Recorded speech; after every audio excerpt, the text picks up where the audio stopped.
Hey everybody, thank you so much for watching my interviews. With me today is State Representative Royce Duplessis. We're getting right to it because we got a little bit of time to go over his bills.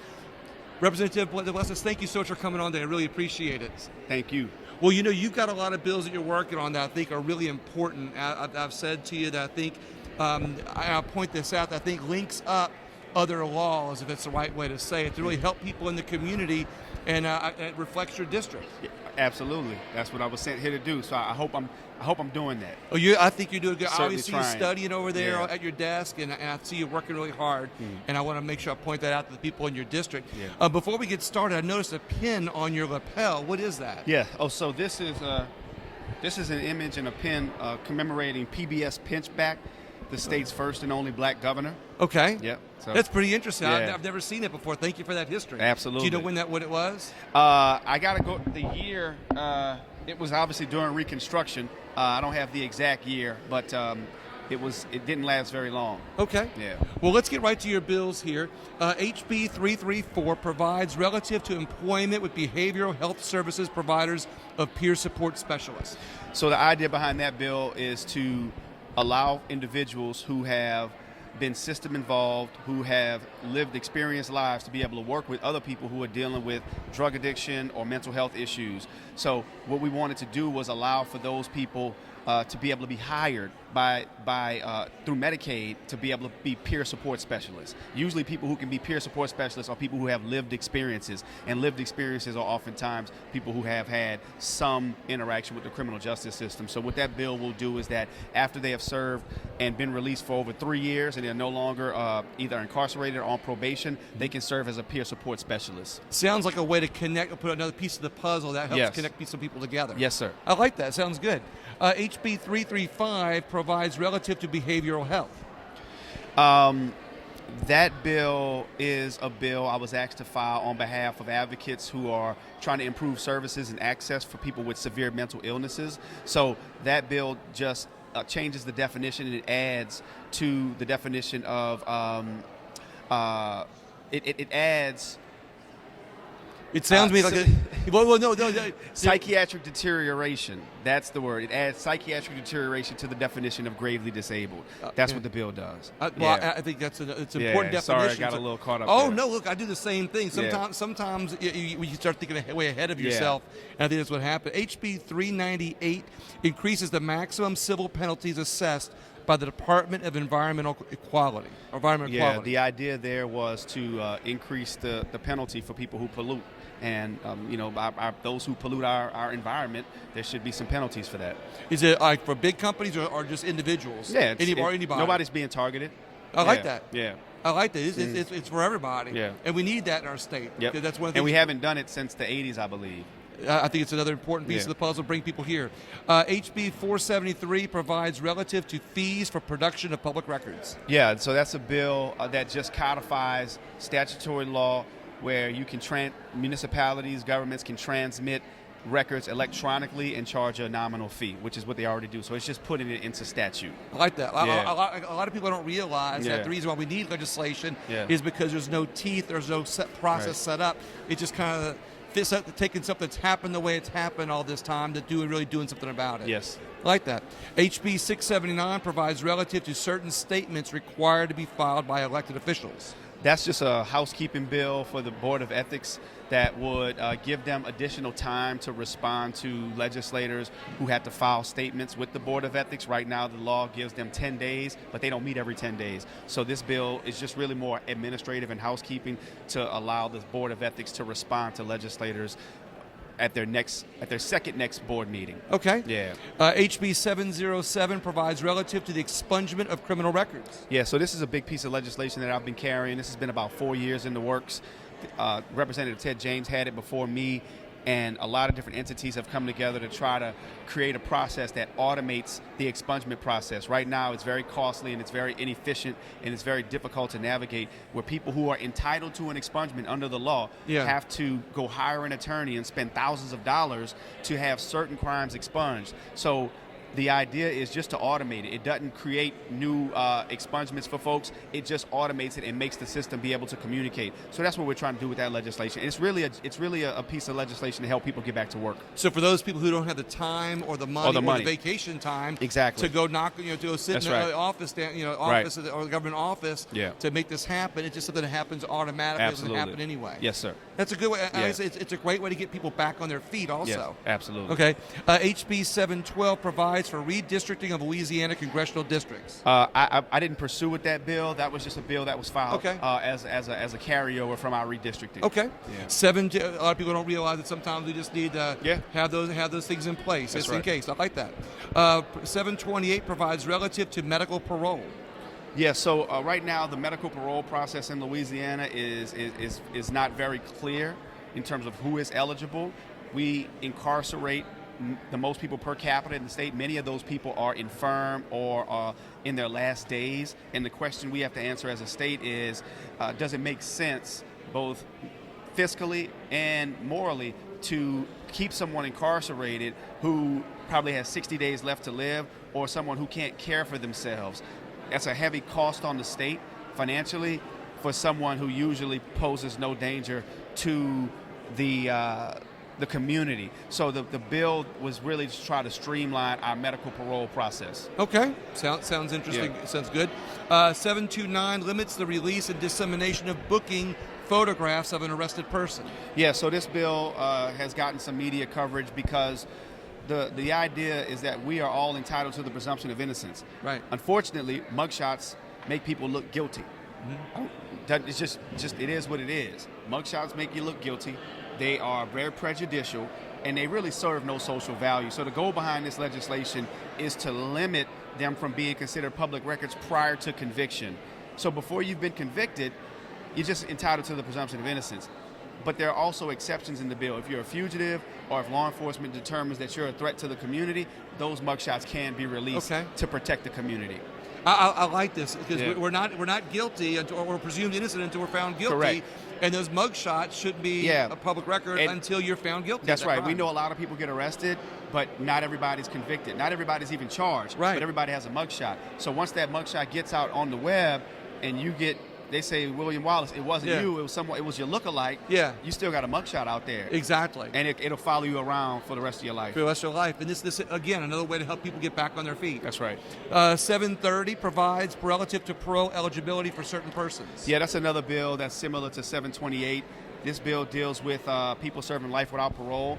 We just want to give people the opportunity to have some hope that you serve a certain number of years, you can at least come up for consideration. Not saying you're getting out, but if you meet certain requirements, very high standard, that you would have an opportunity to show that you can redeem yourself and come up for the parole board for consideration for release. I like the fact that it puts a little bit more pressure on the parole board for those, because we might find some people that are in our system that we're spending a lot of money on that are ready to be introduced back into society. Gives people another chance. That's right. Okay, 731, right after that, provides relative to emergency preparedness plans for juvenile detention facilities. Yeah, I filed that bill because we had an incident during Hurricane Ida where the juvenile detention center where I'm from had to evacuate. But it's against the law for them to evacuate to adult facilities. You have to bring the juvenile detainees, everyone to another juvenile facility, but that didn't happen in this instance. So this bill would have required that there be plans for those moments when those happen, that there be written plans, agreements in place when hurricanes and other disasters happen for evacuations, that we don't have to bring them to an adult facility because there was no determined juvenile facility to bring them to. Sometimes getting prepared means doing it way ahead of time and not a week ahead of time. Yes, sir. I like that. 732 provides relative to the Louis Armstrong Park Authority and Historic Jazz District. Yeah, that was a bill I was asked to bring for the community just to reestablish that authority. 737 provides relative to construction and repair of accessory dwelling units used as personal residences. Yeah, not much there. That was a bill that really wasn't fleshed out all the way, but I was asked to carry that bill because accessory dwelling units are becoming a thing in New Orleans and other places. So that bill would have made it a little easier for people to permit to construct accessory dwelling units on their property, but I didn't run that bill. Okay. 738 provides for the redistricting of the Supreme Court. Yeah, just another redistricting bill. 746 provides relative to the exchange of certain state property in Orleans Parish. That was a bill I was asked to file by the city of New Orleans, but the details were never fleshed out during a property swap between the city and the state, so I didn't pursue with that bill. 784 provides relative to universal perinatal mood disorder screening for primary care doctors. Yes, that's a bill I'm very proud of that we have passed. That's awaiting the governor's signature. That will increase screenings for post perinatal and post delivery mental health screenings for mothers around this issue of postpartum depression. Oh, wow. A good concern for help. Yes. Another way to take care of women. That's right. 797 provides relative to the Bio District, New Orleans and Orleans Parish. Yeah. That bill just redefines the geographical boundaries for the Bio District in New Orleans and takes out certain residential neighborhoods and includes language that there can be no expropriation authority. That was something that we're trying to do because we're trying to get the Bio District going again. So trying to create jobs. I was going to say create jobs. I'm glad Yeah. your eyes are on that. 798 prohibits state content standards in textbooks and other instructional material that limit or restrict the teaching of African American history. Yes, there's been a lot of conversation around critical race theory, and I think it was important for there to be some legislation out there that says we're not going to do anything or we're not going to have any standards that reduce or limit the instruction of history, which is Right. African American history. Sometimes history, African American history, doesn't have to be a part of CRT. That's right. But you want to make sure it's protected, is what you're saying. Absolutely. Okay. 981 requires instruction on mental health to be provided for students in grades kindergarten through 12. Yes, we want to make sure we're doing all we can to protect and provide for mental health conversations in the classroom when kids are young and destigmatize it and teach kids about the importance of good mental health. We're in the final stretch here. Yes. 982 establishes the Future Louisiana program and provides for the administration of distributions from and qualifications for such program. Yeah, I didn't pursue with that bill. I turned that into a study resolution to look into the idea of creating trusts for children who were born in the poorest of conditions. When they turn 18, those trusts could be accessed to buy a home, start a business, or go to school. I like the fact that that good legislators like yourself on this, when you recognize it shouldn't be a bill, but to do a study on it to make sure we have information before legislation is passed. Yeah, but unfortunately the Senate doesn't like it, so we gotta revisit that one. That's next okay. year. I always say the bills are important to you and your district, Right. and I just like to make sure they get to be known. Yes. HB 997 provides relative to internment of military personnel. Oh yeah, that bill. I didn't run that bill. 1054 provides relative to transportation network companies' security camera system. Yeah, wanted to research best practices and look for ways we can make ride sharing more safe for riders and for drivers. Okay, there's a lot of stories about that. I'm glad you're paying attention to what's going on and Yes. to make sure request. Let's see, 94, which is a resolution, request a study regarding the potential establishment of a program to provide children born to low to moderate income parents. That's the study I was just referencing. Okay, awesome.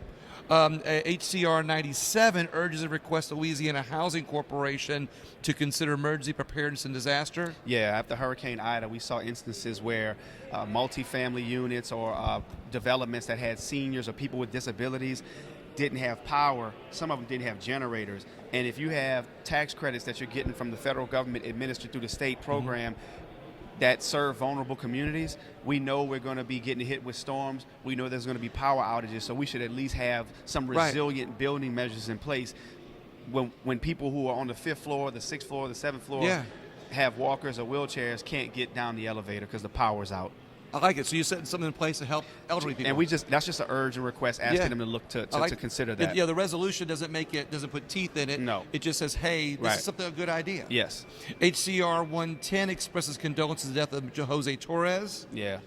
122 recognizes May 25th, 2022 as New Orleans Day at the Legislature of Louisiana. HR 10 commends Isabella McFarland Southall on the occasion of her 19th birthday. 58 commends Stephen Perry for his contributions. 59 commends John Batiste on winning the award. I remember that. Right. HR 83 recognizes April 26th, 22nd as Survivors of violence lobby. I think it's another important one. That's right. HR 103 urges and requests the Louisiana Housing Corporation to consider emergency preparedness. Another emergency preparedness. Being in New Orleans, right? You're trying to take care of it. So 104 creates a task force to study and make recommendations on protective measures for improving the safety of ride-sharing services. You just mentioned that. Same one, yeah. So it's a study. So, yeah. Okay, I got you. And 105 creates we've got 3 more. Creates a task force to study and make policy recommendations for ride-sharing. But you have a whole bunch of ride-sharing ones on there. Yeah. That's something at your whole heart there. Yeah. We got 122 recognizes May 11th as Alzheimer's Awareness, and 196 commends the Greater New Orleans chapter of the Louis Martinet Legal Society. You got it. All right. You got it. Well, what else? Anything else you want to talk about? Say I real think quick we before? covered it. Yeah, I appreciate it. Yeah, I think we covered it. Still trying to get through this session. Session's going well? Yeah, for the most part. We're almost near the end. Almost You're in the there. final stretch. Final stretch. And your bills are looking good. Most of them. I ran into some trouble with some, and still trying to work on some other ones. All right. Yeah. Well, thank you for working. Thank I you know so you much. represent your district well. Thank you. And I Certainly want to commend that. And thank you very much You for got being it. here. All right. Absolutely. Yes, sir. Thank Everybody you. else, please share the video and let other people know what's going on. And thank you very much. And the podcast can be found on all podcast apps at William Wallace for America.